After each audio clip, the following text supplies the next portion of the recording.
Okay, so Councillor Anstee, you were talking there about some of the cuts that you're going to have to deliver this year. You've said that there's already been £75 million worth of cuts, and this council, Trafford Council, already is one of the lowest funded councils in Greater Manchester. By the end of it all, will there be anything left? Yeah, there will be. I mean, the council will still be an organisation in a few years' time that spends hundreds of millions of pounds. I think the challenge that we have is that we have to make significant savings, and the option for us to be able to go and make savings in the services that you ordinarily would do is diminishing. So we're having to go to savings that have more of an impact on the community, and we understand that that's difficult for people. But no, we have every intention through reshaping Trafford of making sure that the council is clear on its purpose, it knows what it's going to be doing, and that it's providing support to the most vulnerable people in our communities. The consequence of that is that there are some services that we deliver today that are not going to be delivered in the future. Yeah, I mean, on that point, like you did mention some stuff there about like youth services and things, about obviously there'd be huge cuts there. How do you envisage those sort of services being run by the, what, like the people that are going to start falling through the gaps? What's left for them? Like how are they going to be? What service is going to be left for them then? So with our youth service proposals, what we're doing at the moment is going to create a commissioning fund to be able to commission activity or youth activity across the borough. We're working with our partners at the moment across the Trafford Partnership to see how we can increase the value of that fund so that we're able to ensure that there's activity for young people to do across Trafford.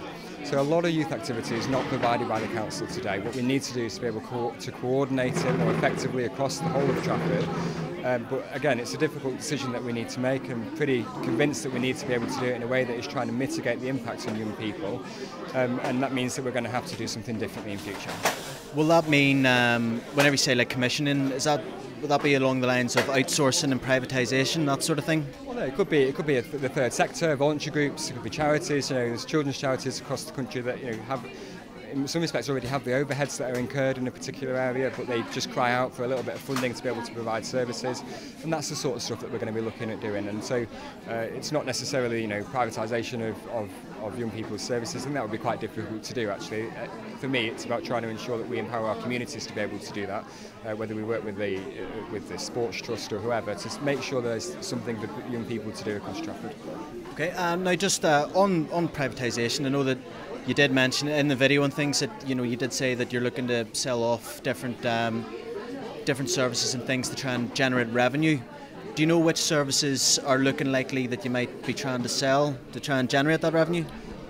Two slightly different things. I mean, in terms of generating revenue, there'll be services provided by the council that we look to get an income from, so the council will provide that service elsewhere. In services that are delivered by the private sector, then the key ones that we're looking at the moment are environment, infrastructure and highways, so waste collection, bin collections, parks maintenance, street cleaning, highways capital expenditure, street lighting and properties management. There are a lot of private sector companies out there that already provide these services for many other councils, and it means that we can help to save money on our revenue budget, protect jobs and try and improve the service at the same time. Ultimately though, it's the council that's responsible for those services, and our residents will continue to hold us accountable for it. Now just, whenever you say about different things like bin collection, that sort of thing, I know that a lot of council workers and workers who would do those sorts of jobs and who their jobs there is the likelihood of being privatised, they're worried about paying conditions. Would it be something you could guarantee that with any council contract that's being delivered, you can give a living wage to those employees that are being employed on those contracts, as part of the process, tenure process? Well, the council is a living wage council at the moment. Anybody? But I mean, the outsourcing, the outsourcing jobs. So the council is a living wage council at the moment. For any member of staff that's affected by the outsourcing, so if they move over on the same terms and conditions that they are today. Now, just you did say that everyone is going to be affected by these cuts and things.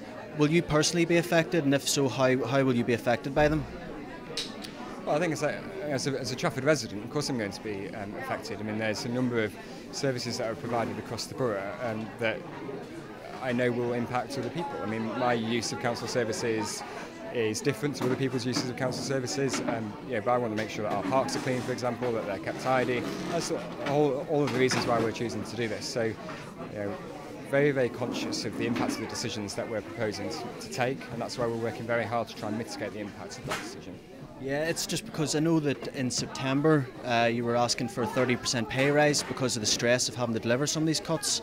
Some of the MEN had reported on. Right. That's not true. I mean, essentially what the council has done is cut councillors' pay by £35,000 overall. There is an additional allowance that was awarded to the leader of the council in relation to the Greater Manchester Combined Authority.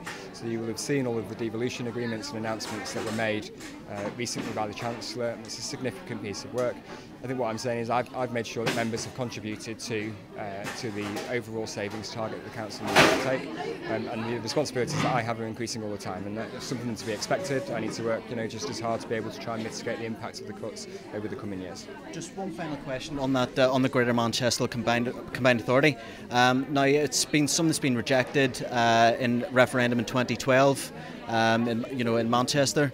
And there's people now looking for a referendum. They think that one way or another the people should decide, and they feel that it's something that's been foisted on them. Do you think there should be a referendum for this? Do you think the people should decide on whether or not they get this, this devolution agreement and the mayor? Well, I think if you speak to people about two things, one about the content of the agreement itself and the principle of decisions being taken locally, most people agree with. I think there is a nervousness around the change of governance to a mayoral system, and that's widespread across Greater Manchester.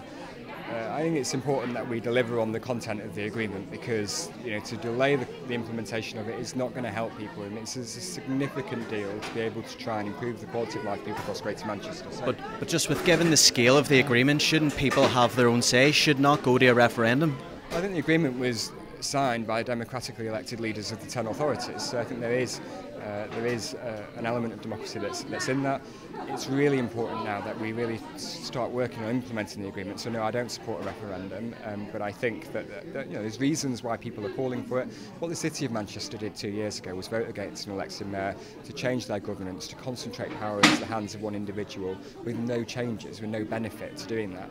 What there is here is a change of governance where there's a mayoral system that's going to be introduced that does not allow the concentration of power into one individual. We have to use and work across the 10 local councils, and that means it's a better form of governance for people in Greater Manchester. So I don't think people should be nervous about it. I can understand why they're calling for it, but it's not something that I would support. No problem. That's great. Thanks very much. Good luck with all the rest of the consultation. Cheers. Thank you. Cheers. Okay.